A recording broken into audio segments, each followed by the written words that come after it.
સમાચારમાં વાત કરીએ તો વડોદરાથી સમાચાર પ્રાપ્ત થયા છે તો વડોદરામાં દારૂનો વેપલો કરવા માટે નવો કિમિયો અપનાવ્યો તો સમાચાર વડોદરાથી પ્રાપ્ત થયા છે કહી શકાય કે બુટલેગરે કારની બ્રેકમાં લાઇટમાં દારૂ સંતાડ્યો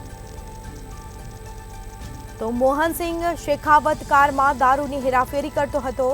પોલીસે દારૂનો વેપાર કરતા બે બુટલેગરને ઝડપી પાડ્યા છે જેમાં ચિરાગ ઉર્ફે વિષ્ણુ અને મોહનસિંહની ધરપકડ કરવામાં આવી તો પોલીસે બાતમીના આધારે દારૂ ઝડપી પાડ્યો છે તમામ મુદ્દામાલ કબજે કરવામાં આવ્યો પોલીસે એક શખ્સને વોન્ટેડ જાહેર કર્યો છે તો સમાચાર પ્રાપ્ત થયા છે વડોદરામાં દારૂનો વેપલો કરતો નવો કિમિયો સામે આવ્યો છે બુટલેગરે કારની બ્રેક લાઇટમાં દારૂ સંતાડ્યો હતો તો સમગ્ર મામલે હાલ તમામ મુદ્દામાલ પણ કબજે કરવામાં આવ્યો બે બુટલેગરને ઝડપી પાડવામાં આવ્યા છે તો સમગ્ર મામલે કાર્યવાહી હાથ ધરાશે બુટલેગરે કારની બ્રેકમાં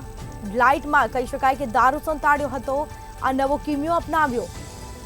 તો મોહનસિંહ શેખાવત કારમાં દારૂની હેરાફેરી કરતો હતો પોલીસે દારૂનો વેપાર કરતા બે બુટલેગરને ઝડપી પાડ્યા ચિરાગ ઉર્ફે વિષ્ણુ અને મોહનસિંહની ધરપકડ કરવામાં આવી તો સમગ્ર મામલે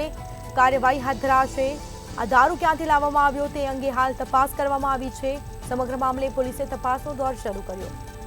તો પોલીસે એક શખ્સને વોન્ટેડ જાહેર પણ કર્યો છે બે બુટલેગરને ઝડપી પાડવામાં આવ્યા પૂછપરછ હાથ ધરાશે તો બુટલેગરે કારની બ્રેક લાઇટમાં દારૂ સંતાડ્યો હતો આ નવો કિમિયો અપનાવ્યો હતો પોલીસે બુટલેગરની અટકાયત કરી છે